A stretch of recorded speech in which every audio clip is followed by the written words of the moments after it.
আসসালামু আলাইকুম। এই রমজানে ট্রাই করছি হেলদি ইফতার করার। সো আজকে একটা খুবই মজার, খুবই প্রোটিন সম্পূর্ণ একটা সালাদ বানাচ্ছি। সো প্রথমে যেটা করেছি, আমি দুটো বয়েল করা ডিম নিয়ে নিচ্ছি। ডিমের কুসুমগুলোকে আমি আগে ভালো মতো একটু ম্যাশ করে নিব। যারা আমার মতো কুসুম খেতে পারেন না, তারা কিন্তু এইভাবে কুসুমকে ডিসগাইজ করে খেয়ে ফেলতে পারবেন। এর মধ্যে আমি নান্দুতে একটা পেরি পেরি মেয়োনেজ নিয়ে নিচ্ছি।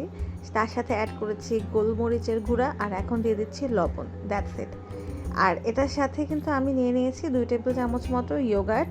সো ইয়োগার্টটা আপনারা যদি পছন্দ করেন অ্যাড করতে পারেন, আর চাইলে এটা স্কিপ করতে পারেন। এখন আমি এই সম্পূর্ণ মিক্সচারটাকে ভালো মতো মিক্স করে নিলাম।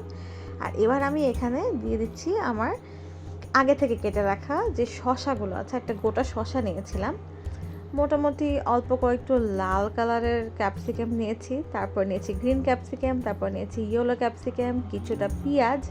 আর এর মধ্যে আমি অ্যাড করেছি কিন্তু পনির, এটা একদম ঢাকাইয়া পনির যেটাকে বলে সেটা।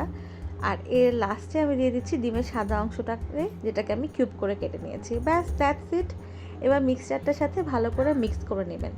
তো ইফতারে এরকম একটা সালাদ যদি হয়, তাহলে কিন্তু আপনার পুরো মিলটাই একদম পরিপূর্ণ হয়ে যাবে। রেসিপি ভালো লাগলে লাইক, কমেন্ট, শেয়ার করতে ভুলবেন না। Thanks for watching. সবাইকে রমজানের অনেক অনেক শুভেচ্ছা। আল্লাহ হাফেজ।